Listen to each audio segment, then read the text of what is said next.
Escuchar la voz de un profesional ayudará a tomar mejores decisiones. Aliste papel y lápiz para que le cuente a la familia.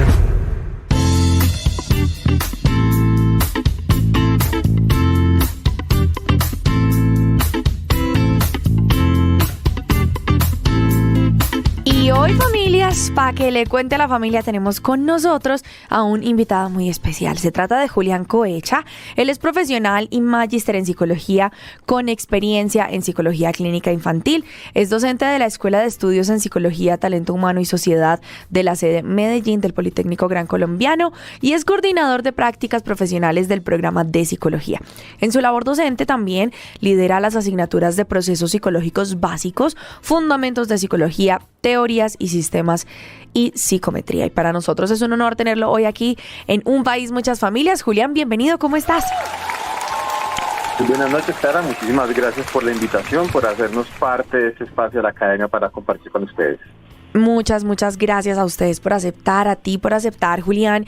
Y pues hoy hablando de autoridad y de respeto, yo quiero que comencemos por que nos cuentes cuáles son las diferencias que hay entre autoridad y respeto.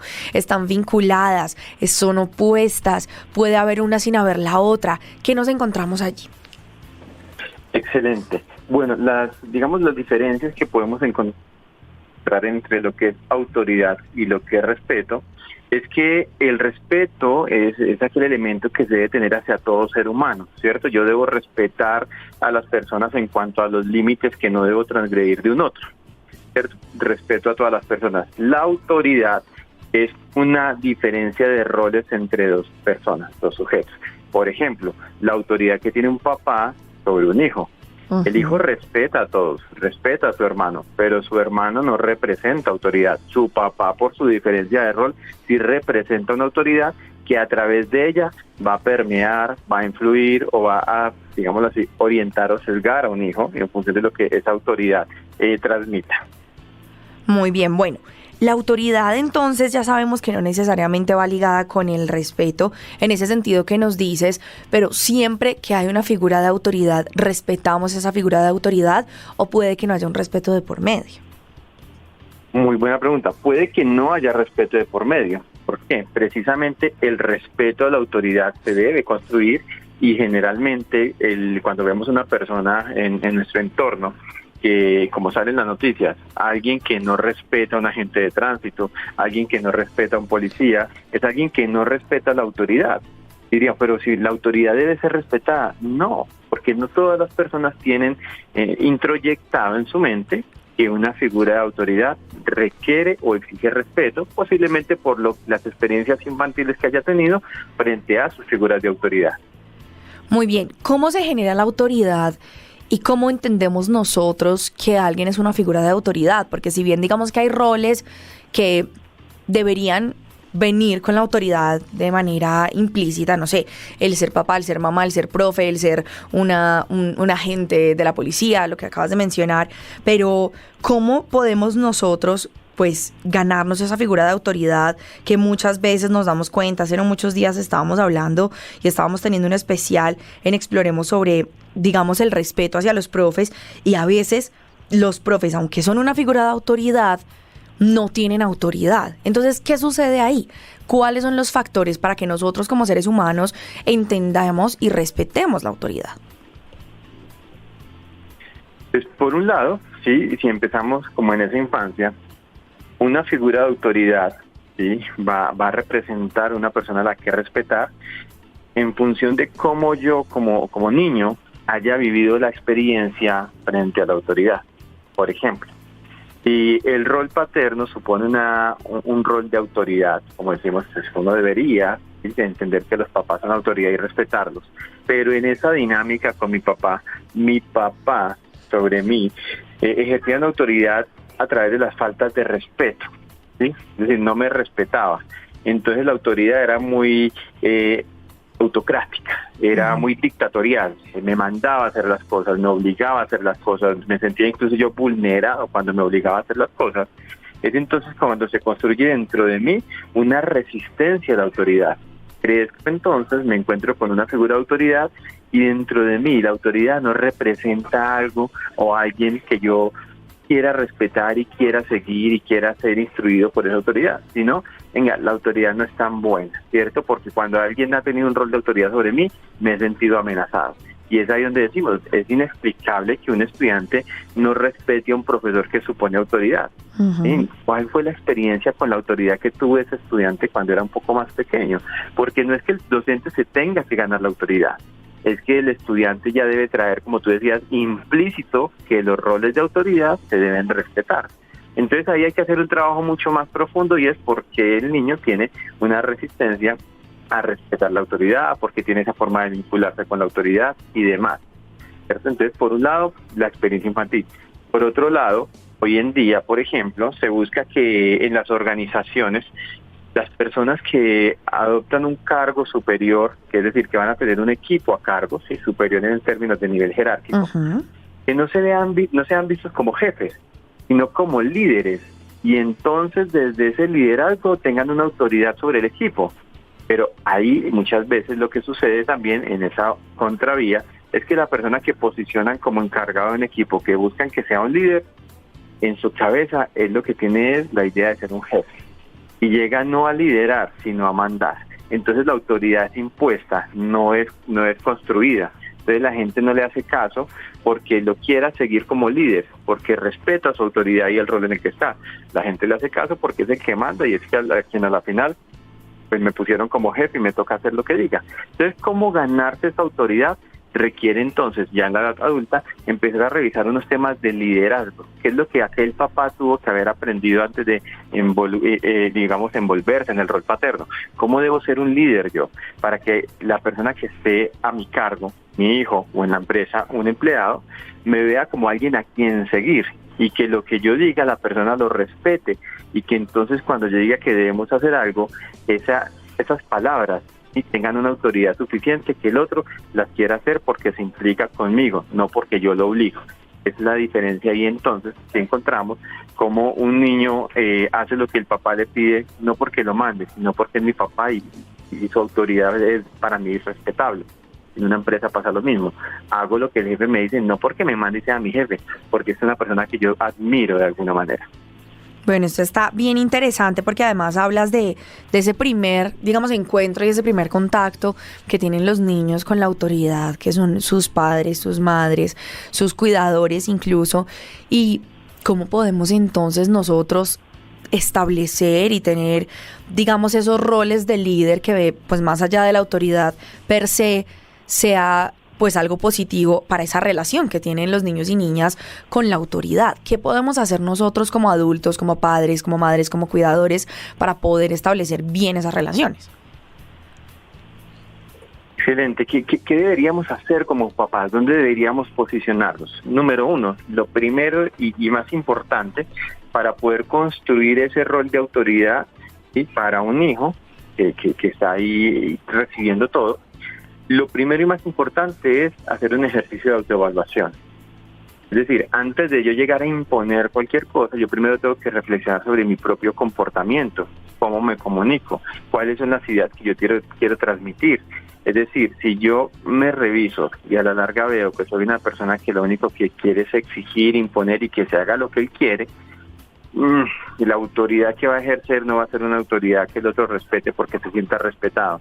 No va a ser una autoridad que el otro rechace porque se siente amenazado, obligado, vulnerado. Entonces, primero es esa autoevaluación. Yo como papá o como líder en una empresa, ¿qué es lo que yo entrego? ¿Qué es lo que transmito? ¿Cuáles son las ideas que quiero poner en ese principio de autoridad? Segundo, importantísimo para poder tener un rol de autoridad, establecer límites, pero unos límites saludables, unos límites amigables, unos límites consensuados. Todo niño va a respetar a alguien que suponga una figura de autoridad porque entiende que esa persona es quien a través de los límites lo orienta. Esa autoridad precisamente porque es quien dicta tal vez unas normas, pero son unas normas coherentes, son unas normas que yo comprendo y unas normas que entonces me ajusto a ellas. Pasa lo mismo dentro de la organización. Ser un líder no quiere decir que se es alguien que deja hacer lo que quiera al equipo. Hay que establecer límites, pero el líder precisamente porque los límites son amigables, no impuestos, consensuados y no son límites que transgredan o vulneran al otro. ¿Sí? Es importante. Otro aspecto importante también para poder tener un buen rol de autoridad es tener una comunicación abierta con las personas, abierta con nuestros hijos, con nuestra familia, con nuestros empleados, y una comunicación a través de la cual yo me permita escuchar al otro. A veces esa persona que es autoridad vive en una idea de que ya que lo ascendieron como líder, o ya que yo soy el papá, aquí se hace lo que yo digo. Y si soy líder porque me ascendieron, o si soy papá, es precisamente porque estoy preparado a hacer todo lo que tenga que hacer. Y es un error, porque entonces dejamos de escuchar a la otra parte. De la otra parte ya se desconecta, ¿cierto? Y si yo quiero tener un buen rol de autoridad, tengo que ser una persona abierta a la escucha hacia el otro. Por otro lado, el respeto del que hablábamos hace un momento, el respeto no se exige. Yo no necesito exigirle a la gente que me respete. Yo necesito modelar el respeto para que la persona sienta que a mí no me puede faltar el respeto porque jamás yo se lo he faltado. ¿Sí? Yo no lo tengo que exigir, yo lo tengo que inspirar. La gente me quiera respetar precisamente porque se sienten respetados. Aparte de esto, listo, como elementos finales, cuando hablamos de pronto de esos padres que están buscando tener un rol de autoridad claro sobre sus hijos, debemos permitir entonces algo importante. Siempre se piensa que alguien de autoridad ante las cosas malas que hacen los hijos debe castigar, precisamente porque es la persona que está orientando. Uh-huh. Ese castigar tiene que ir entre comillas. Antes se pensaba que castigar era con la chancla, ¿cierto? Un correazo, una pela, y que teníamos que golpearlos para que se dieran cuenta quién manda y a quién tienen que respetar. No, hoy se ha conocido mucho desde la disciplina positiva que hay otras formas de llevar a que la persona entienda que está cometiendo un error, a que el niño entienda que se está equivocando. Por ejemplo, hay formas que llevan a permitir una consecuencia natural, ¿cierto? Mira, si tú sigues, tirando de esa cuerda, que te he dicho que no tires de esa cuerda, se te va a caer la harina encima, porque la harina está ahí donde estás jugando, ¿cierto? Y el niño no hace caso, bueno, déjele que le caiga la harina encima, queda todo blanco, te tocará bañarlo, pero vivió una consecuencia natural que tú consideras que se puede vivir, ¿cierto? La vivió de manera natural y él solito, empieza a aprender a tomar decisiones en la vida, orientadas por alguien que me advirtió. A partir de esas consecuencias naturales, que son las que podamos permitir, también hay una serie de estrategias para corregir a los niños que no necesariamente sea la chancla. Por ejemplo, a través de correcciones que no supongan dar una pela, sino más bien quitar algo bueno, ¿cierto? Quitarle privilegios y que él vea que tiene consecuencias lo que hace en términos de que deja de tener beneficios.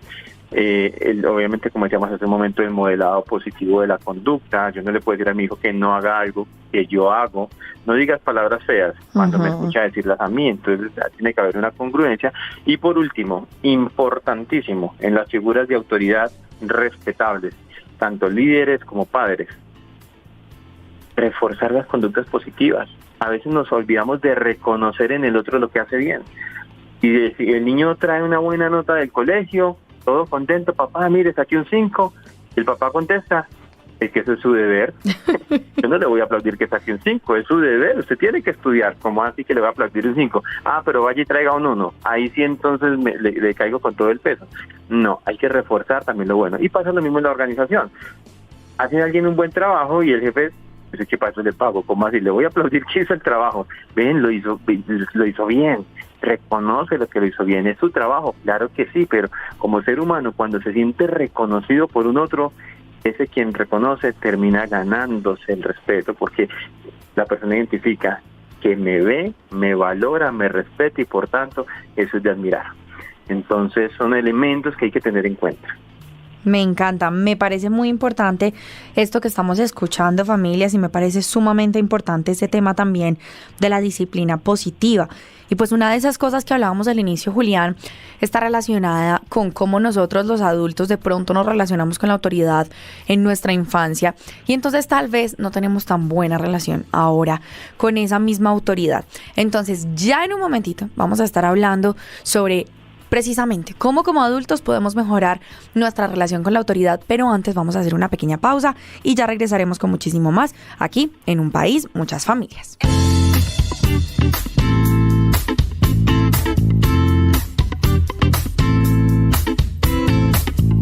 Continuamos en Un País, Muchas Familias. Hoy hablando con Julián Cohecha, quien es profesional y magíster en psicología. Y hemos estado conversando sobre la autoridad, sobre el respeto, sobre cómo deben darse también esos roles de autoridad en la infancia. Pero también hablamos sobre que muchas de esas situaciones que vivimos en la infancia con nuestra autoridad definen la relación que tenemos con la autoridad en un futuro. Entonces, si nosotros, Julián, como adultos, nos damos cuenta que tenemos problemas con la autoridad, ahorita mencionabas, digamos, tenemos problemas con los policías, con los agentes de tránsito, qué sé yo, tenemos problemas con nuestro jefe, tenemos ahí como una rebeldía extraña, de pronto por esa situación y esa manera como nos relacionamos con la autoridad en la infancia, ¿qué podemos hacer siendo adultos para mejorar esa situación? Bueno, primero que todo, y lo más importante es reconocer que está sucediendo algo, ¿sí? Muchas veces identificamos en un otro muy fácilmente que tiene un problema de autoridad y que debería cambiar, pero esa persona que tiene el problema de autoridad no lo ha reconocido en sí mismo. Entonces, desde que no lo reconozca, pues no va a poder trabajar en ello. Entonces, el primer paso importantísimo es reconocer que algo sucede.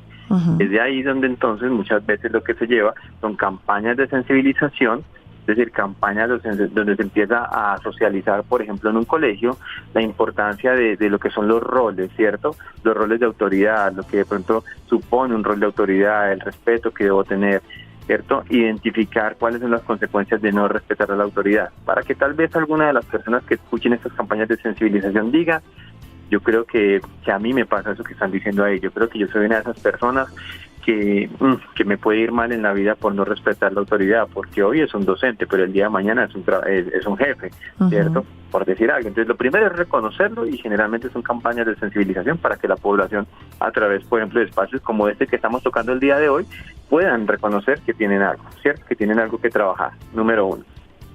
El reconocerlo, ¿sí? Ese es el primer punto, nos da entonces el punto de partida, ¿cierto? De, bueno, sé que tengo un problema, sé que no respeto la autoridad, he pasado por 5 trabajos en los últimos 3 meses, y no es porque la gente no me quiera, yo creo que es que el problema es mío, ¿cierto? Porque no me entiendo con ningún jefe, no es que los jefes me odien, es que tal vez yo tengo un problema en cómo me relaciono con los jefes. Entonces, cuando yo lo reconozco, que es el punto de partida, tengo que empezar a revisar, bueno, ¿qué es lo que de pronto yo no tolero de esa otra persona?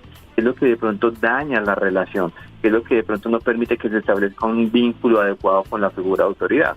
¿Sí? Y es ahí donde muchas veces llega la oportunidad de ir al psicólogo.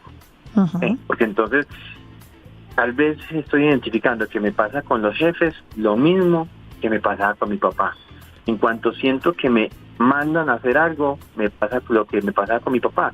Me mandaba y yo ya no quería hacer nada, porque como este señor, mi papá, me mandaba cuando venía a la casa de vez en cuando, yo no sé cómo se puede considerar autoridad mía cuando no mantenía la casa. Entonces hay una rabia contra el papá, un rencor porque nunca estuvo presente, que lo único que sucede es que se proyecta en todas las personas que vienen a mandarme. Estos representan una autoridad a la que yo rechazo porque quien era mi figura de autoridad nunca estuvo cuando lo necesité y solo quería ser autoridad cuando le convenía. Entonces, cuando yo reconozco eso, me doy cuenta que tengo algo que trabajar personal, que no son los jefes, que soy yo.